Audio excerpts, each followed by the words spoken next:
ನಮಸ್ಕಾರ. ಸೀರೂರು ಪ್ರದೀಪ್, ಮಾಜಿ ಸೈನಿಕರು ಹಾಗೂ NST ಕಮಾಂಡರು.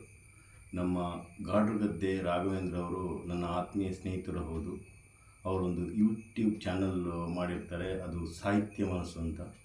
ಅವರು ಸಕಲ ವಲ್ಲಭ ಹಾಗೂ ಒಂದು ಹಾಸ್ಯಮಯ ಪ್ರಿಯ, ಯಾವಾಗಲೂ ನಗುಮುಗದ ಅರಸ ಅಂತ ಹೇಳ್ತಾರೆ. ಅವರ ಪ್ರತಿಭೆ ತುಂಬ ಚೆನ್ನಾಗಿದೆ. ಇಲ್ಲೂ ಸಹ ಒಬ್ಬರು ಅವರ ಜೊತೆಗೆ ಮಾತನಾಡುವಾಗ ಯಾವಾಗಲೂ ನಗುಮುಖದಲ್ಲಿರ್ತಾರೆ. ಅವರು ಈ ವಯಸ್ಸಿನಲ್ಲಿ ಈ ಥರ ಹುಮ್ಮಸ್ಸಿರುವುದು ನಮಗೆ ಹೆಮ್ಮೆ ಅನ್ನಿಸ್ತದೆ. ಇದೇ ಥರ ನಮ್ಮ ಎಲ್ಲ ಜನರು, ಕರ್ನಾಟಕದ ಜನರು ಈ ಥರ ಮುಗ್ಧ ಮನಸ್ಸಿರುವಂಥ ವ್ಯಕ್ತಿಗಳಂದರೆ ನಮ್ಮ ರಾಘವೇಂದ್ರ ಅವರು. ಇವರ ಆದರ್ಶ ಎಲ್ಲರಿಗೂ ಬರಲಿ.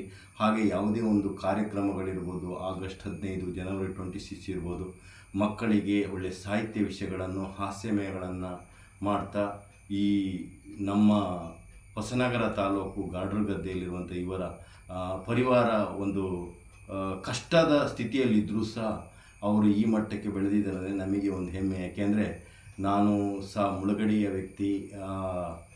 ಬೇಗದಹಳ್ಳಿ ಗ್ರಾಮ ಪಂಚಾಯತಿ ವ್ಯಾಪ್ತಿಯಲ್ಲಿ ಬರುವಂಥ ಬೇಗದಹಳ್ಳಿಯಲ್ಲಿ ನಾನು ವಾಸವಾಗಿದ್ದೆ.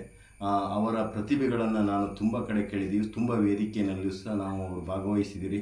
ಅವರಿಗೆ ಇದೇ ರೀತಿ ಮುಂದೆ ಒಂದು ಸಾಹಸ ಕ್ರೀಡೆಗಳ ಕಾರ್ಯಕ್ರಮಗಳನ್ನು ನಡೆಸ್ಕೊಡ್ಲಿ ಮತ್ತು ಮಕ್ಕಳಿಗೆ ಒಂದು ಹುಮ್ಮಸ್ಸು, ಪ್ರೇರಣೆ ಕೊಡುವಂಥ ಶಕ್ತಿ ಅವರಲ್ಲಿ ಸದಾ ಇರಲಿ.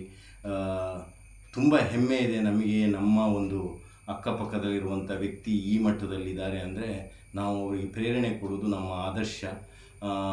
ಎಲ್ಲ ಶಾಲಾ ಮಕ್ಕಳು ಸಹ ಇವರು ರಾಘವೇಂದ್ರ ಅವರ ಪ್ರತಿಭೆಗೆ ಸಹಕರಿಸಿ ಮತ್ತು ಹಾಗೆ ಎಲ್ಲ ನಾಗರಿಕರು ಸಹ ಇವರನ್ನು ಪ್ರೇರಣೆ ಕೊಡಲಿ ಅಂತ ಹೇಳ್ತಾ ನನ್ನ ಮಾತನ್ನು ಮುಗಿಸ್ತೀನಿ. ಜೈ ಹಿಂದ್, ಜೈ ಕರ್ನಾಟಕ ಮಾತೆ.